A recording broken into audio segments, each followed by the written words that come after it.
Hey you over there with that Nappy hair, pale skin, big lips, red neck, stay on your side. I didn't ask for your opinion, just stay where you belong. Black people are so loud and obnoxious. so ignorant and racist. Black people are rich, greedy hoarders. are poor, lazy thieves. Black people are criminals. Trust me when I say they're nothing but no good, uptight, Law-breaking, narrow-minded, violent, ugly, pathetic human beings. You don't get it and you never will. You'll never understand your white privilege. how you want the world handed to you. Hashtag Black Lives Matter. Your brain is so tiny that the gears that control your thoughts will continue to stand idle. You don't know what it's like, so quit acting like it and maybe take a step forward A step back and see what it's like on my side. As a mixed girl, I get compliments like, OMG, I love your hair. I wish mine was that curly. and I accept them with a smile, but for a moment I think about the gallons of chemicals I used to put in my hair to get it like theirs, long and sleek, because I thought all beauty was defined by light people's standards. Why do I continue to talk down to myself because I don't fit in? Even now sometimes, I wish my hair was like yours. As a white girl, my pale skin is something I can't remove. So when I hear comments like, oh honey, you're so pale it's cute, you're so light, you're practically see-through. I get a little annoyed because I start thinking about the empty bottles of tanning lotion I see in the recycling bin in my poor attempt to be darker than a ghost. Well, have you tried a tanning booth or a day in the sun? Yes, I have, and let me tell you, it's no fun to burn my skin and destroy my self-esteem. So please stop telling me, I wish my skin was like yours.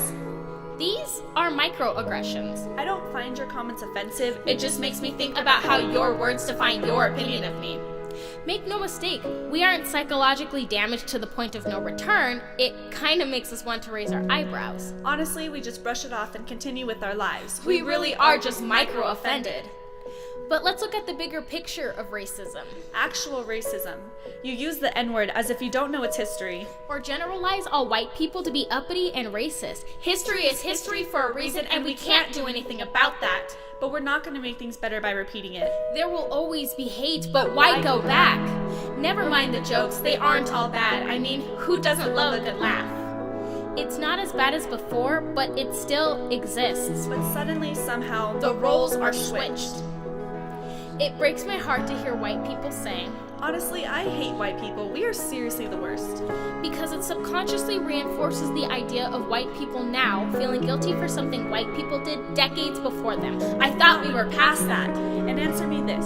How is it funny for a dark-skinned individual to pat flour and pale foundation on their face, but if someone like me were to put dark foundation on my face, I would be labeled as a racist regressive?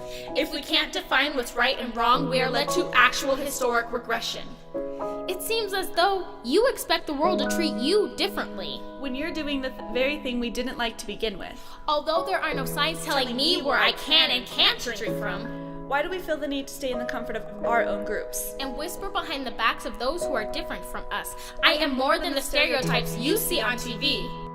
So why don't you do a little bit of research? Before you put a label on me, they say if you only have love for your own race, you only leave space to discriminate. We cannot create these labels, it just leads to division. A country of inequality is not what our ancestors envisioned. We have learned from generations before that we are one nation with liberty and justice for all. If we want to solve the problem, we have to stop silencing each other. Take a journey in my shoes. There's so much I want to say and so much we can do. Let's stop for a moment and be real with each other. Let's voice our opinions and reach out to one another.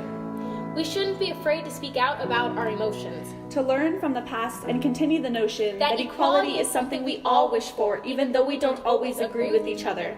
Black, White, straight, gay, let's stop justifying our ignorant habits with events we can't change. Acknowledge our past and change the future. by being more cautious of what we say to each other. It's okay to joke. I know you mean no harm. I love your compliments, so continue on. We are different but equal, each with our own lives and values, so why don't we take a step back, see the big picture, and see life beyond our boundaries?